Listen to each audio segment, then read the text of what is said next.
사람이 모이는 곳에는 항상 미스터리한 현상이 일어나는 것 같습니다. 그리고 사람은 각자의 생각과 의도가 다르기 때문에 어떤 현상을 대할 때 그만큼 변수가 일어날 확률도 높아져요. 시간과 장소에 상관없이 자세한 설명이 어려운 현상들은 발생할 수밖에 없습니다. 인간의 역사 어디에나 있었고 어느 장소에서든 발생해왔어요. 단순히 사람이나 동물, 물건이 사라진다면 주변에 남겨진 단서나 흔적을 보고 찾으려는 시도를 할 수 있습니다. 빨리 시도를 시작할수록 피해를 줄이면서 해결할 수는 있지만 시간이 오래 지날수록 차단할 확률은 계속해서 떨어질 거예요. 예를 들어 운송수단과 그곳에 타고 있던 승객 여럿이 함께 사라진 경우라면 더 심각한 상황이겠죠. 현대에도 이런 사고가 일어나면 무사히 전원 구조하기가 쉽지 않습니다. 최근에 헝가리 다뉴브 강에서 한국인 33명이 타고 있던 유람선 허블레아니오가 침몰하는 사건이 발생했었는데 이때 20분 만에 구조대가 도착했어요. 그리고 승객 수색 작업을 빨리 시작했죠. 우리나라의 대처와 상당히 달랐습니다. 하지만 심각한 폭우로 구조 작업이 원활하게 진행되지 못하면서 승객 모두를 구하지 못했고요. 많은 인명피해가 있었어요. 현대에 일어난 사건이지만 아무리 빠르고 정확한 대처를 해도 이러한 결과는 많이 나옵니다. 그렇다면 수백 년 전에는 어땠을까요? 운송수단이 크게 발달하지 않았던 19세기는 자동차나 선박, 증기기관차가 주요 운송수단이었습니다. 당연히 지금처럼 안정적이지 못했어요. 특히 다른 나라로 갈 때는 배를 타는 게 유일한 방법이었죠. 부담이 아주 컸습니다. 배라는 자체가 위험하다기보단 그 당시에 배를 타야 하는 환경이 좋지 못했어요. 날씨가 매번 좋으리라는 보장도 없고 지금보다 예측하기도 힘들었죠.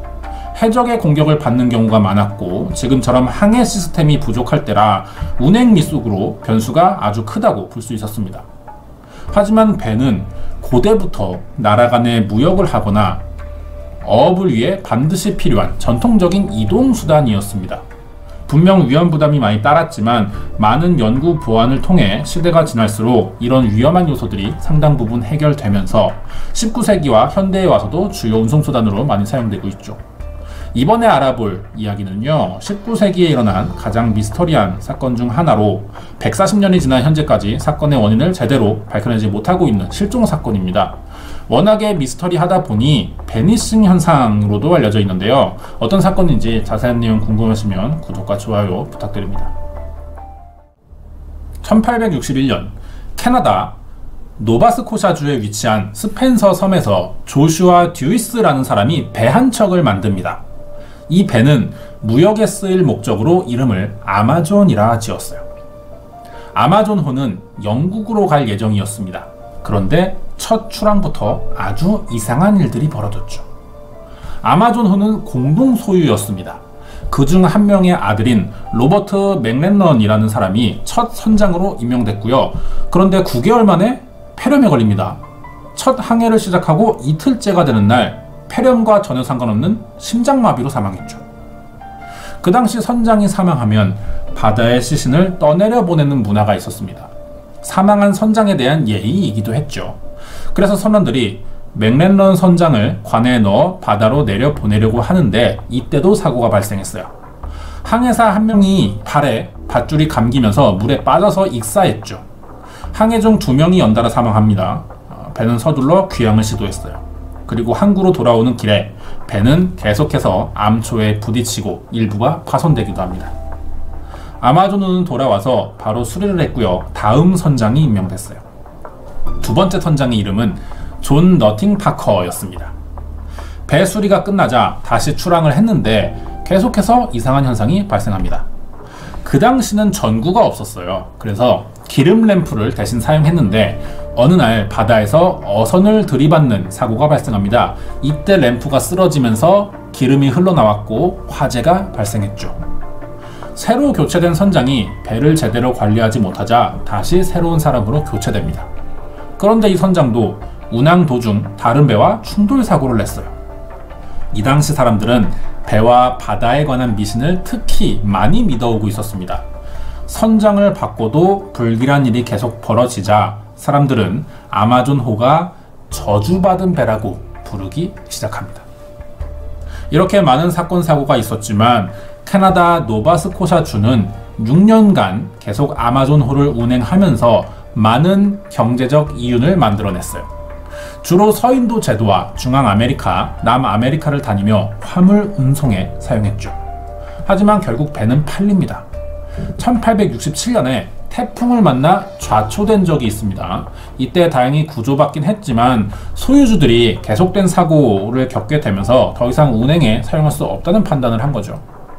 아마존은 그해 바로 뉴욕에 사는 리처드 하인즈라는 사람에게 1750달러에 판매됐고요. 9000달러의 거금을 들여 수리하면서 미국 선박으로 등록됩니다. 이때 바뀐 이름은 바로 메리 셀레스토호였어요. 이름을 바꾼 이유는 소문 때문이었습니다. 새 소유주가 된 사람이 캐나다에서 저주받은 배 취급을 받아 팔렸다는 사실을 알고 있는 데다 이 소문이 퍼지기라도 하면 아무도 같이 사업을 하지 않을 것이고요. 배 이름을 바꾸면 저주를 피할 수도 있겠다는 생각을 한 거죠. 구매 당시 배는요, 나무로 만든 바닥이 썩어 있었다고 합니다. 여기에 구리판을 깔았고 선실도 확장하면서 대형 선박으로 개조됐어요. 그리고 새 선장이 임명됩니다. 이 사람의 이름은 벤자민 브리그즈라는 아주 경험 많은 베테랑 선원이었어요. 5년 만에 이렇게 새로 태어난 메리 셀레스토는 1872년 11월 7일 새로 임명된 선장과 아내 메리, 딸 소피아, 그리고 선원 7명 등 총 10명을 태우고 이탈리아의 제노바로 출발합니다. 알콜 원액을 나르는 첫 일이었죠. 하지만 메리 셀레스트는 아무리 시간이 지나도 제노바에 도착하지 않았어요. 출발한 지 한 달이 돼가는데도 전혀 소식이 없었습니다. 사람들은 배가 폭풍우를 만나 침몰했거나 해적에 납치됐을 거라고 생각할 수밖에 없었죠. 1872년 12월 5일 영국 여객선인 디 그라티아호의 조타수인 존슨이라는 사람은 포르투갈과 아조레스 제도 사이 북대서양에서 수상한 배 한 척을 발견합니다. 이 수상한 배는 돛을 펼친 채 좌우로 기우뚱거리며 위험하게 떠 있었어요. 배가 돛을 펼쳤다는 것은요, 바람의 힘으로 이동 중이라는 뜻입니다. 선원들이 노를 젓고 있지 않다는 것이죠. 즉, 선원들이 운항에 큰 신경을 쓰지 않아도 되는 상황이라야 하는데 정작 배는 기울어지면서 떠 있다는 거예요. 이 광경을 심상치 않게 여긴 디 그라티오의 선장이 신호를 보내봤습니다. 하지만 수상한 배에서는 아무런 반응이 없었어요. 무슨 일이 일어난 것 같다는 생각에 더 가까이 접근해본 선장은 이 배의 정체가 한 달 전 사라진 메리 셀레스토호라는 것을 알게 됐고 선원들과 이 배에 승선해 봅니다. 선장은 곧이어 메리 셀레스토호가 왜 신호에 반응하지 않았는지 알 수 있었어요. 빈대였습니다. 가판이나 조타석, 선실을 들어가 봤지만 한 명도 없었어요. 시신이 발견된 것도 아닙니다. 애초에 빈 배가 바다에 떠 있는 거였어요. 이 외에도 수상한 점이 많았는데 배 전체가 물에 젖은 상태였고 가판과 선실의 통로가 되는 해치라고 합니다. 사다리를 타고 올라가는 거죠. 3개가 있었는데 메인 해치 외에 2개는 닫혀 있었다고 합니다. 하지만 여기엔 물이 고여 있었고요. 화물칸에도 1m 정도 되는 높이의 물이 차 있었다고 합니다. 3개의 물 펌프 중 2개는 고장나 있었고 비상시 탈출에 사용될 구명보트도 없었어요. 배 안에 걸려있던 시계는 고장난 상태였고 나침반도 부러져 있었습니다. 대형 선박일수록 육지로부터 멀리 떨어져 항해하는 경우가 많기 때문에 위도와 경도를 측정하는 육분위, 크로노미터, 이것들이 필수죠. 하지만 이것도 발견되지 않았습니다. 배에 닻을 올리고 내리기 위해 연결해 놓은 밧줄도 없어졌고 선내의 모든 물건들이 어질러져 있었어요. 그런데 선실이나 식당은 아주 멀쩡했습니다. 가장 중요한 점은요, 식탁에 놓여있던 음식들이 방금 만들어진 것처럼 따뜻했다는 거예요. 배 상태는 분명히 이상합니다. 하지만 더 중요한 건 안에 타고 있던 사람들이죠. 이 사람들은 도대체 어디로 사라진 걸까요? 분명히 사람이 지냈던 흔적은 있었어요. 선실에는 옷과 신발이 정돈돼 있었고 금고에도 돈, 보석이 그대로 들어 있었습니다. 선실에서 항해 일지를 찾을 수 있었는데요. 1872년 11월 25일까지 항해한 기록만 남아 있었습니다. 이후엔 어떤 기록도 찾아볼 수 없었어요. 그럼 11월 26일에 어떤 사건이 일어나서 배가 발견된 12월 5일까지 10일 정도를 바다에 표류하고 있었다는 이야기가 되겠죠. 적어도 항해 후 13일간은 정상적이었고 그 뒤에 어떤 일을 겪게 된 것 같습니다. 선원과 승객들의 개인 용품도 온전히 남아있었고요. 금품이 멀쩡하니까 이건 해적의 공격을 받은 것도 아닙니다. 내부에서 싸움이 일어난 것도 아니겠죠. 그렇다면 도대체 이들은 무슨 일을 겪은 거고요? 지금 어디에 있다는 걸까요? 선장은 오랜 고민 끝에 메리 셀레스토호를 포르투갈에 인도하기로 결정합니다. 메리 셀레스토호가 저주받은 배라 여기 휘말리는 게 걱정되긴 했지만 이 배의 선장인 브리그즈와 평소 잘 아는 사이였고 자신의 배보다 먼저 출발했는데 한 달이 되도록 나타나지 않았던 이유가 너무 궁금하기도 했어요. 그리고 일주일이 지나 배는 포르투갈로 보내졌고 바로 메리 셀레스토호의 조사가 시작됩니다. 어떤 결과가 나왔을지 계속해서 알아보겠습니다. 조사를 마친 포르투갈은 메리 셀레스토호 선장과 선주가 고의적으로 낸 자작극이라고 생각했어요. 그럴 수밖에 없던 게 겉으로 보기에 배 상태는 너무 멀쩡한 데다 배가 사고를 냈을 때를 대비해 보상받을 수 있는 거액의 보험이 들어져 있었다는 거죠. 일부러 사고가 난 것처럼 꾸민 다음 선장과 선원들이 어딘가에 숨은 것일 수도 있다는 겁니다. 하지만 자작극 의혹이 금방 풀리는데요. 보험금을 받게 될 경우 배를 팔아서 얻는 이득보다 배 가격이 더 비쌉니다. 일부러 그럴 일은 없었고 디 그라티아오 선장이 평소 친했던 메리 셀레스토의 브리그즈 선장은 절대 그런 일을 할 사람이 아니라고 진술하기도 했죠. 자작극이라기엔 한꺼번에 너무 많은 사람이 흔적도 없이 사라진 게 이상하긴 해요. 인위적으로 이렇게 꾸미는 건 거의 불가능한 데다 경찰은 이미 미국과 영국 항구에 브리그즈 선장을 찾기 위한 수배령을 내린 뒤였습니다. 하지만 한 달 넘도록 소문이나 소식을 전혀 들을 수도 없었죠. 이후 조사는 계속됐어요. 하지만 포르투갈의 추측은 모두 빗나갑니다. 게다가 메리 셀레스트를 데려온 디 그라티오 사람들이 일부러 이 배를 공격해 사람들을 죽이고 우연히 배를 발견한 것처럼 꾸민 것이 아니냐면서 살인사건 용의자로 몰아가기도 했어요. 충격을 받은 디 그라티오의 선장은 더 이상 사건에 관여하고 싶지 않아 했고요. 자신들을 메리 셀레스토 사건과 관련이 없다고 했지만 수사기관은 사건 조사가 끝날 때까지 계속 의심했습니다. 결국 디 그라티아호의 선장 모어하우스와 선원들에게서 별다른 혐의점을 찾을 수 없자 이번에는 메리 셀레스토호의 선원들이 반란했을 가능성에 대해 생각해봤어요. 선원들은 미국인 2명을 제외하고 독일인 4명과 덴마크인 1명으로 이루어져 있었습니다. 이들 중 가장 숫자가 많았던 건 독일 선원들이죠. 이들이 평소 가져왔던 불만을 터뜨린 게 아닌지 의심했는데요. 별로 큰 설득은 없었습니다. 배 안에 도끼 자국이나 더럽혀진 칼, 혈흔이 발견된 건 사실이에요. 하지만 소량이었기 때문에 이 흔적만 가지고 반란이 일어났다고 보기엔 너무 많이 나간 생각이죠. 혈흔이 적었기 때문에 이거는 뭐 가벼운 상처로 생긴 가능성이 더 높아 보였고요. 칼과 도끼 자국이 지저분하긴 했지만 이게 범행을 했다고 볼 만한 흔적들은 아니었습니다. 몇 달간의 수사가 계속됐지만 사건이 일어난 원인을 전혀 찾지 못한 채 결국 도저히 원인을 알 수 없음이라는 결과가 나왔어요. 이 사건은 원인을 알 수 없었던 최초의 선박사고이기도 했습니다.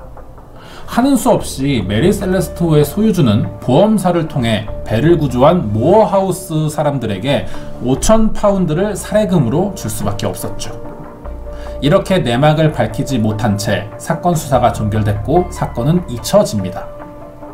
그렇다면 메리 셀레스토 선장과 가족, 선원들은 전부 어디로 사라진 걸까요? 그 뒤로 이들이 나타났다는 소식은 들리지 않았습니다. 여기에 메리 셀레스토가 미국에 돌아오자 선주인 J.H. 윈체스터의 아버지도 물에 빠지는 사고로 익사했죠.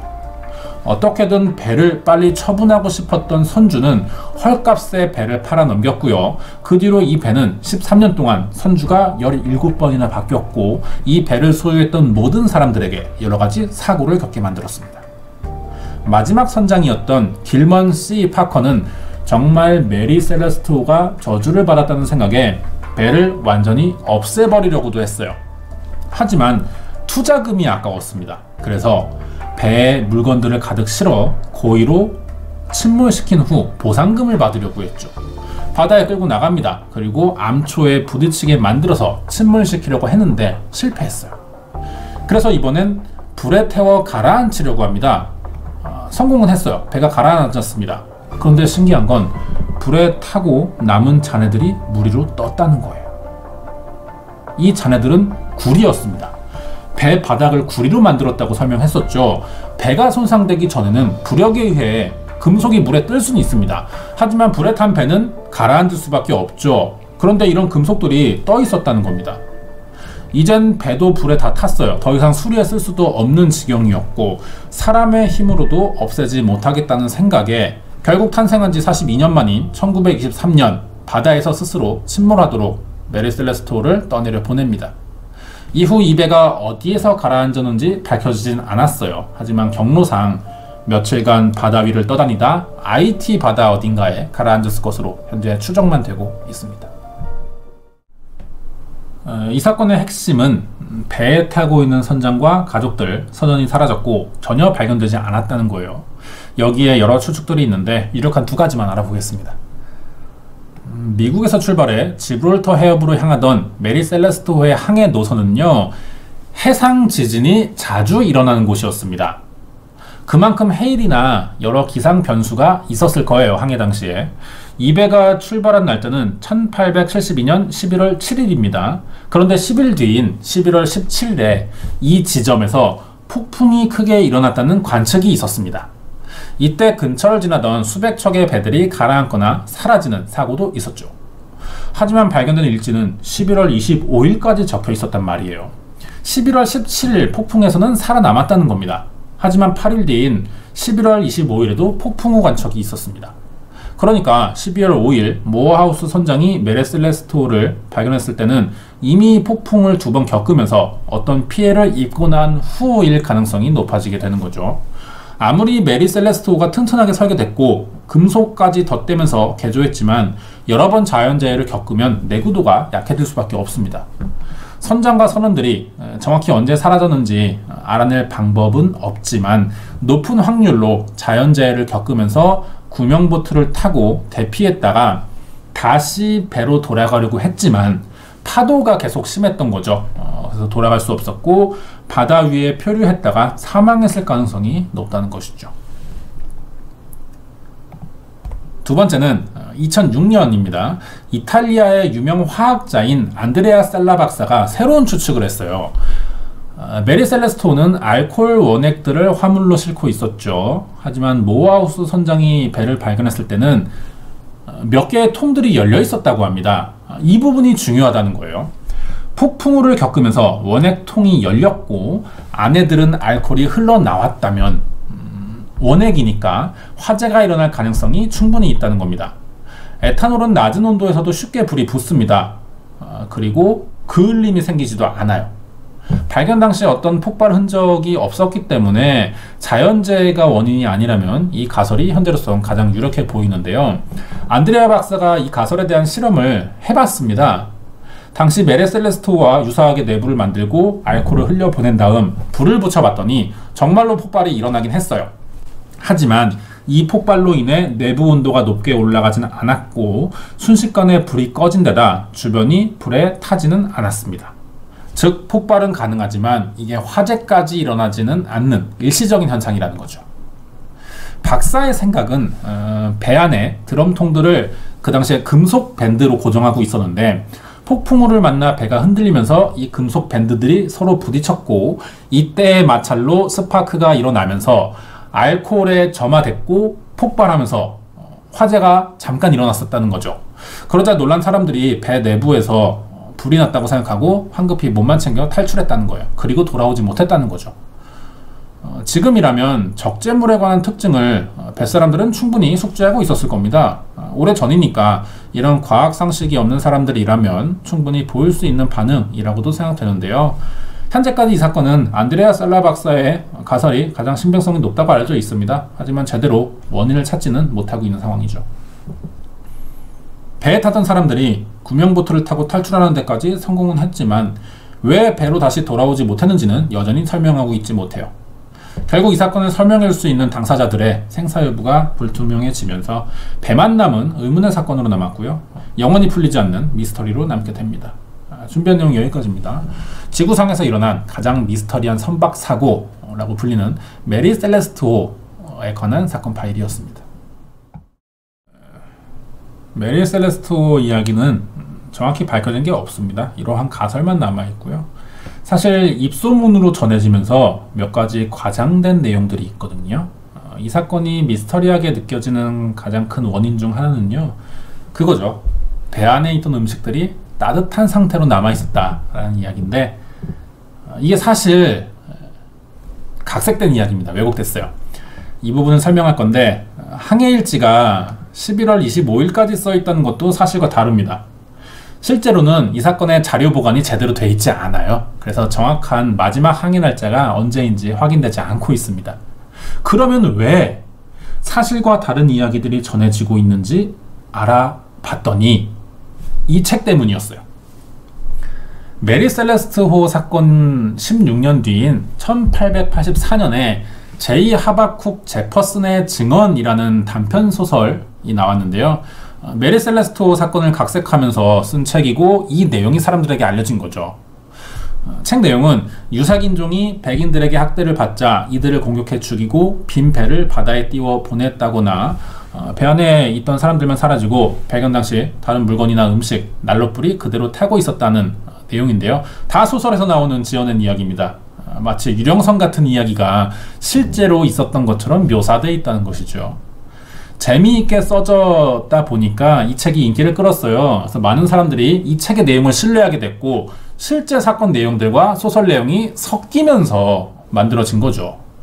자, 그렇다면 이 소설을 쓴 사람은 누구일까요? 셜록 홈즈 시리즈라고 써있죠. 최근 제 미스터리 사건에서 자주 등장하고 있는 사람이고요. 여러분들도 잘 알고 있는 추리소설가 코난 도일입니다. 코난 도일이 유명해진 계기가 이 소설 때문이었어요.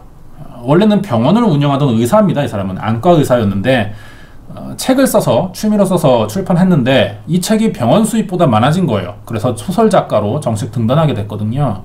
결국 메리 셀레스트호 사건은 실제 이야기가 각색되거나 와전되면서 마치 사실처럼 믿게 돼버리는 다른 미스터리한 사건들과 비슷한 패턴으로 잘못 알려지고 있는 내용들이 이었다는 겁니다.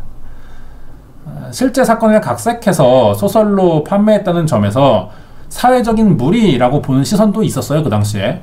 하지만 코난 도일은 이런 문제를 전혀 고려하지 않았던 것으로 보이고요.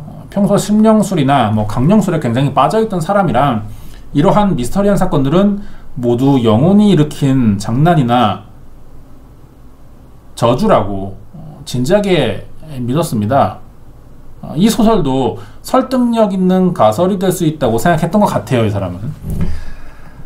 당시 메리 셀레스트호의 선장과 가족 중에 유일하게 생존한 사람이 있어요. 아더라고 하는데, 이 사람은 학업 때문에 배를 타지 않았던 겁니다. 그리고 나중에 코난 도일의 책이 나오면서 충격을 받았었다고 전해지죠. 생각보다 굉장히 심각한 일로 느껴지는 건데요. 코난 도일을 다시 보게 되는 계기가 될 수도 있습니다, 이 사건이. 자, 우리나라에 어느 날 세월호의 미스터리라는 제목으로 사실과 다른 내용의 책이 나왔고요. 이 책을 쓴 사람이 큰 돈을 벌면서 정식 소설가가 된다면 어떤 문제가 있을지 너무 뻔하죠. 코난 도일이 1884년에 이걸 한 사람이에요. 아마 이 책으로 어떤 영향이 생길지 예상 못했거나, 아니면 알면서도 일부러 유명세를 위해 책을 썼는지는 코난 도일만 알겠죠. 여기까지입니다.